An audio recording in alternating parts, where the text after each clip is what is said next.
Hello, xin chào các bạn đã quay trở lại với review 5 phút Pro. Hôm nay mình sẽ đem đến một tin cực kỳ chấn động của làng hoạt hình Trung Quốc cho các bạn đây. Siêu phẩm được mệnh danh là Bạch Nguyệt Quang mà chúng ta dòng dã chờ đợi suốt một năm qua, Trảm Thần phần 2 đã chính thức chốt lịch phát sóng. Mới đây, dự án sở hữu kỷ lục hơn 6 triệu lượt đặt trước này đã công bố lịch chiếu chính thức vào ngày 25 tháng 6. Phim sẽ được phát sóng vào thứ 5 hàng tuần trong suốt dịp hè này. Lâm Thất Dạ trở lại, người gác đêm tập hợp. Lời tuyên ngôn đanh thép một lần nữa vang vọng trong lãnh thổ Đại Hạ, thần linh cấm đi lại. Các bạn có biết sự mong đợi của fan dành cho phần 2 lớn đến mức nào không? Trảm Thần được chuyển thể từ tiểu thuyết Mạng Ăn Khách cùng tên của tác giả, thuộc hàng huyền thoại trên Tomato Novel, Tam Cửu Âm Vực. Tác phẩm này sở hữu những con số thống kê cực kỳ đáng sợ, hơn 1,2 triệu độc giả đánh giá với số điểm tuyệt đối 9.8/10. Lượng người theo dõi đọc chương mới trên toàn mạng vượt mốc 2,06 triệu, tổng lượt đọc phá vỡ mốc 50 triệu, liên tục thống trị top 5 bảng xếp hạng đỉnh cao của Tomato Novel suốt thời gian dài. Đặc biệt, nhà sản xuất còn công bố một kế hoạch kích cầu khiến mọi tín đồ Đông Hua phải nín thở. Nếu tổng lượt xem trên toàn nền tảng vượt qua mốc 1,5 tỷ, tác phẩm này sẽ được nâng cấp trực tiếp thành định dạng niên phiên, tức là phát sóng xuyên suốt 4 mùa quanh năm không ngừng nghỉ. Trong giới Đông Hua, ranh giới giữa quý phiên và niên phiên là cực kỳ lớn. Việc dám đưa ra tuyên bố này chứng tỏ nhà sản xuất sở hữu sự tự tin tuyệt đối vào sức hút bùng nổ của phần 2. Dự án phim năm mà các bạn hằng mong ước giờ chỉ còn cách một bước chân quyết định nữa thôi. Và ngay khi trailer phần 2 được công bố, chỉ với một đoạn teaser ngắn ngủi vỏn vẹn 40 giây, Trảm Thần đã đủ khiến cho cả cộng đồng Đông Hua phải một phen bùng nổ. Liệu có đến mức thần thánh hóa như vậy không? Để trả lời cho câu hỏi đó, hãy nhìn vào mức độ đầu tư cực kỳ mạnh tay của nhà sản xuất. Đầu tiên là đội ngũ chế tác khổng lồ, đứng sau dự án vẫn là cái tên quen thuộc Thần Mạn Văn Hóa. Họ đã huy động một lực lượng sản xuất lên tới 4.000 người, dòng dã suốt 18 tháng trời để mài giũa tác phẩm. Thứ hai là công nghệ hình ảnh tiên phong, tổ sản xuất đã độc quyền áp dụng công nghệ 3D thủy mặc kết hợp cùng sức mạnh của công cụ Unreal Engine 5. Nhờ đó, chất lượng hình ảnh và độ mượt mà của phần 2 chắc chắn sẽ bước lên một tầm cao hoàn toàn mới so với phần 1. Cuối cùng là độ chịu chi không tưởng, điển hình là phân cảnh dài tới 12 phút mang tên Thương Nam hồi sinh và tan biến. Riêng thời gian chế tác kỹ xảo của đoạn này đã tương đương với khối lượng công việc của cả một mùa Đông Hua thông thường. Từng khung hình đều được chăm chút, đạt đến tiêu chuẩn, có thể dùng làm hình nền. Việc dùng cả một mùa phim để đổi lấy 12 phút đỉnh cao đó đã chứng tỏ chi phí và sự tâm huyết phía sau lớn đến nhường nào. Nếu như phần 1 là hành trình Lâm Thất Dạ từ một thiếu niên bình thường bước chân vào thế giới thần bí, thì phần 2 chính là khởi đầu cho việc cậu ấy thực sự trở thành một người gác đêm thực thụ. Về mạch truyện, phần 2 sẽ nối tiếp ngay cái kết của phần trước. Nam chính Lâm Thất Dạ bước vào trại tập huấn tại Cận Nam Sơn và kỳ thi tốt nghiệp sắp sửa bắt đầu. Điều này đồng nghĩa với việc cậu ấy không còn là một thiếu niên chỉ biết nhận sự bảo vệ nữa, mà phải thực sự đối mặt với những thử thách khắc nghiệt. Cũng tại đây, những nhân vật được mong chờ như Tào Uyên, Thẩm Thanh Trúc, An Khánh Ngư, Bách Lý Béo Béo sẽ lần lượt xuất hiện. Dàn nam thần Trảm Thần cuối cùng cũng tụ họp đông đủ. Thế nhưng Lâm Thất Dạ còn chưa kịp thở phào nhẹ nhõm sau khi tốt nghiệp để trở về hội quân. Cùng tiểu đội 136 thì đã lập tức bị cuốn vào một vòng xoáy âm mưu còn kinh hoàng hơn gấp bội, mang tên Thương Nam Tai Biến. Đây là một thảm họa tàn khốc và kinh hoàng nhất trong nguyên tác. Lúc này, nữ thần đất mẹ Gaia, thần biển Poseidon cùng chư thần phương Tây sẽ chính thức phát động cuộc xâm lăng quy mô lớn vào Đại Hạ. Để chống lại, Lâm Thất Dạ sẽ thức tỉnh trạng thái hồng mông, khai mở nguồn sức mạnh đêm tối bản nguyên vô cùng cuồng bạo. Tuy nhiên, trước khi khoảnh khắc ấy diễn ra, tiểu đội 136 sẽ phải trải qua một cuộc chia ly và hy sinh bi thương chưa từng có trong lịch sử. Những nhân vật từng cùng cười, cùng khóc với chúng ta ở phần 1 rất có thể sẽ phải đón nhận kết cục sau cùng của cuộc đời họ tại đây. Bạn có biết vì sao Trảm Thần lại có sức hút mãnh liệt đến vậy không? Bởi vì cho dù là tu sĩ đấu pháp hay dị năng diệt quái thì cũng chỉ là món khai vị, phần thực sự đặc sắc và hoành tráng nhất phải là cuộc chiến giữa các thần linh. Tà thần ngoại tộc khinh Đại Hạ không có thần mà ngang nhiên xâm lược, người gác đêm sao có thể khoanh tay đứng nhìn. Trong phần này, bí mật 10 năm trước và thần khư của Lâm Thất Dạ sẽ được hé lộ. Mọi chuyện bắt đầu từ 10 năm trước, khi thần vương Hy Lạp Rớt đưa ra lời tiên tri, thành phố Thương Nam sẽ là nơi khai sinh ra một kẻ sát thần có khả năng đe dọa đến chư thần phương Tây. Chính vì lẽ đó, nữ thần đất mẹ Gaia đã liên thủ cùng thần lừa lọc Loki bất ngờ đột kích Thương Nam. Chúng sử dụng cấm vật cấp diệt thế mang tên Thất Bảo Án, thứ chỉ cần viết tên Thương Nam lên cuộn giấy da dê là cả thành phố sẽ lập tức tan thành mây khói trong nháy mắt. Lúc bấy giờ Gaia và Loki tưởng rằng mưu đồ đã thành công khi hàng triệu người dân bỗng chốc bị xóa sổ, nhưng chúng không ngờ vẫn còn một đứa trẻ 7 tuổi sống sót, đó chính là Lâm Thất Dạ. Cậu đã được một trong các chủ thần của Đại Hạ là Linh Bảo Thiên Tôn dùng trận pháp thần bí bảo vệ. Đồng thời, Linh Bảo Thiên Tôn đã thực hiện một giao dịch với Xí Thiên Sứ Michael, giúp vị thần này điều tra nguyên nhân của sương mù bí ẩn, đổi lại Xí Thiên Sứ sẽ chọn Lâm Thất Dạ làm người đại diện.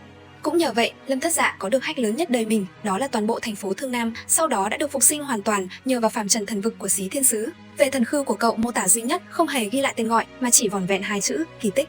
Thế nhưng, sự phục sinh này hoàn toàn được duy trì bởi phàm trần lĩnh vực của Michael. Điều đó nghĩa là một khi Lâm Thất Dạ rời khỏi Thương Nam, tất cả mọi người tại đây sẽ một lần nữa hóa thành hư vô.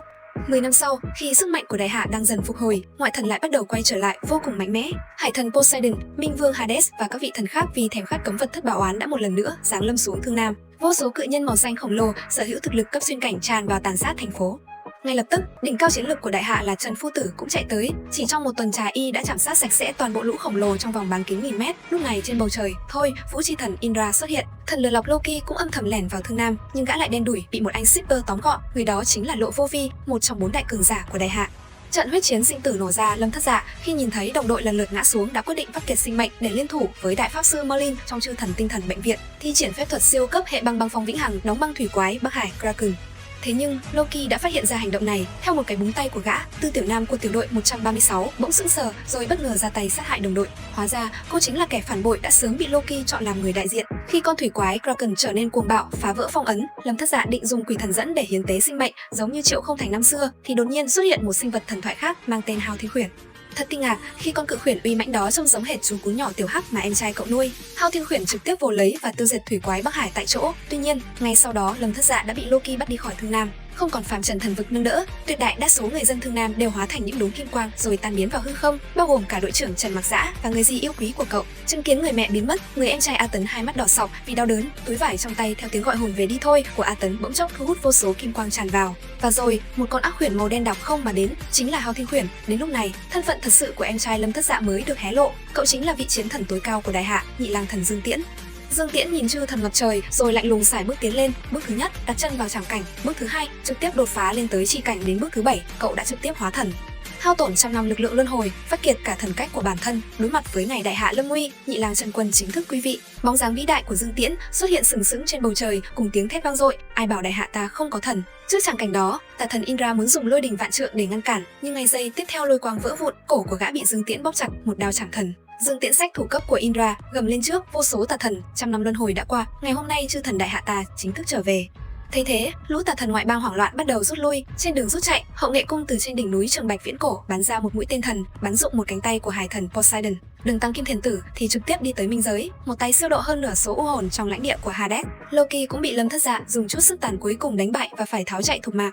Vậy là đại hạ lại một lần nữa giành được chiến thắng vinh quang. Thế nhưng khi Lâm Thất Dạ trở về, tất cả mọi thứ ấm áp trước đây đều đã tan thành mây khói. Người thân và bạn bè đều bị xóa sạch, không còn dấu vết. Ai cũng nghĩ một người đại diện của thần phải là cứu thế chủ của nhân loại, nhưng thực chất cậu cũng chỉ mới là một thiếu niên 17 tuổi. Chỉ trong một đêm, người thân bạn bè đột ngột bị xóa sổ, thậm chí 10 năm hạnh phúc qua hóa ra chỉ là một giấc mộng hư ảo. Tinh thần của Lâm Thất Dạ triệt để sụp đổ, cuối cùng tự nhốt mình vào chư thần tinh thần bệnh viện.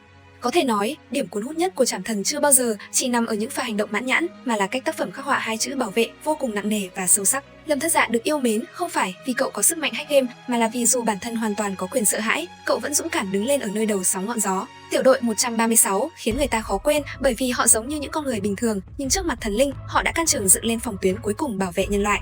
Bên cạnh phần 2, nhà sản xuất còn âm thầm chuẩn bị một dự án điện ảnh tiền truyện đạt chuẩn rạp chiếu mang tên Thương Nam Chi Thương. Đây hoàn toàn không phải là phần tóm tắt hay lặp lại nội dung, mà là một phần phim ngoại truyện giúp giải đáp triệt để những hố sâu chưa có lời giải. 10 năm trước, thành phố Thương Nam rốt cuộc đã bị hủy diệt như thế nào? Tại đây, chúng lại được chứng kiến 3 nhát kiếm bi tráng đầy kiêu hãnh của kiếm thánh Chu Bình khi anh thiêu dụi cả sinh mệnh để chém về phía thần linh. Được thấy Dương Tiễn trong nghịch cảnh tuyệt vọng đã gượng dậy cưỡng ép thức tỉnh thần cách của mình. Giây phút vị chiến thần ấy gầm lên câu nói: ai bảo đại hạ ta không có thần, tin chắc rằng sẽ không một khán giả nào có thể kiềm được những giọt nước mắt xúc động. Quan trọng hơn cả, việc Lâm Thất Dạ liên tục dịch chuyển qua lại giữa thần vực, chư thần tinh thần bệnh viện và những mảnh vỡ ký ức thực tại trong phần 2 thực chất chính là bước chạy đà. Chuẩn bị nền móng cho phần phim điện ảnh này, sự liên kết chặt chẽ giữa hai dự án hứa hẹn sẽ mở ra một vũ trụ hoạt hình Trảm Thần vô cùng hoành tráng và rộng lớn trong tương lai.